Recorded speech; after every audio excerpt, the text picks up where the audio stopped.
I'll give you a couple stories here. One is when I wasn't producing and I was just working on films. I started out doing Woody Allen, then I did a movie that Norman Jewison produced, and Christopher Walken had his first starring role as Dogs of War. Then I got on Annie, which was as a location / unit manager, which was the most expensive movie that the studios had made. This is 1980 now, since Cleopatra, 1960. So they got so burned on Cleopatra, which was $40 million, that Fox had to sell half of their lot, which, if you know LA, the Fox lot borders Century City. There's a reason for that. They had to sell all that land back to the bank, and the bank sold it to developers, and they made Century City. So Cleopatra was a disaster for the studios, and they never approached the 40 million mark. So we did Annie. And Annie was a great experience. It was old-time Hollywood. John Huston became a sort of buddy. I mean, I liked him very much. We hung out a little bit, and it was a great learning experience. But then I started learning how, you're following your mentor. So my mentor got a movie called Two of a Kind, starring John Travolta and Olivia Newton-John. And they had nothing in common, and the script was okay. And the movie became known as one of the worst movies ever made. I followed that up with another movie that, again, a friend recommended me to a studio, and I'm loyal to, I think it was Fox at the time. I'm loyal to the studio. That's something to remember. You're always loyal to your mentors and the studios that hire you.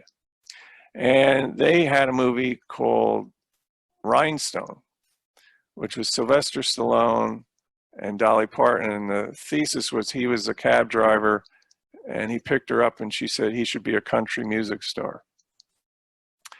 And that turned into the absolute worst movie of all time. So here I am thinking, oh my God, I've seen the other way of life, because the other films were good. And yeah, so that's a tough thing. I wouldn't say I was unhappy with it, but there's films that you're disappointed with. One was Bullet.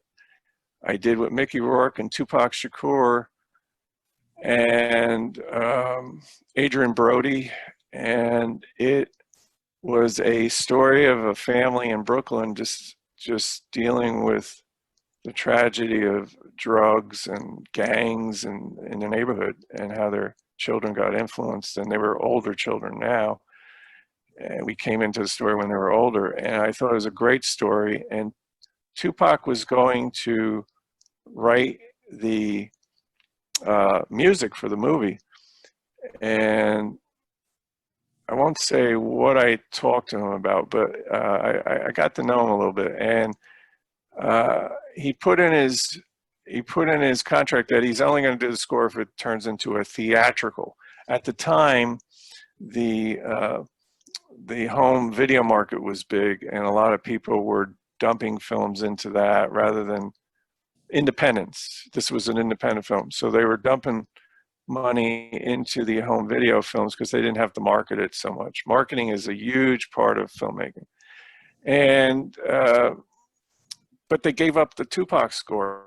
So I was a co-producer on it, and I said to the producer, why are they doing this? It was an Australian group. And he says, they're taking easy money. They're getting their money back with a little return, and they don't want to test the market.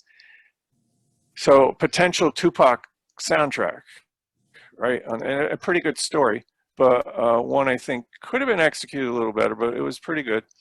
And it went that route. And I was like very disappointed. And of course, Tupac died maybe a year later. And you just think, wow, could have been a special kind of movie.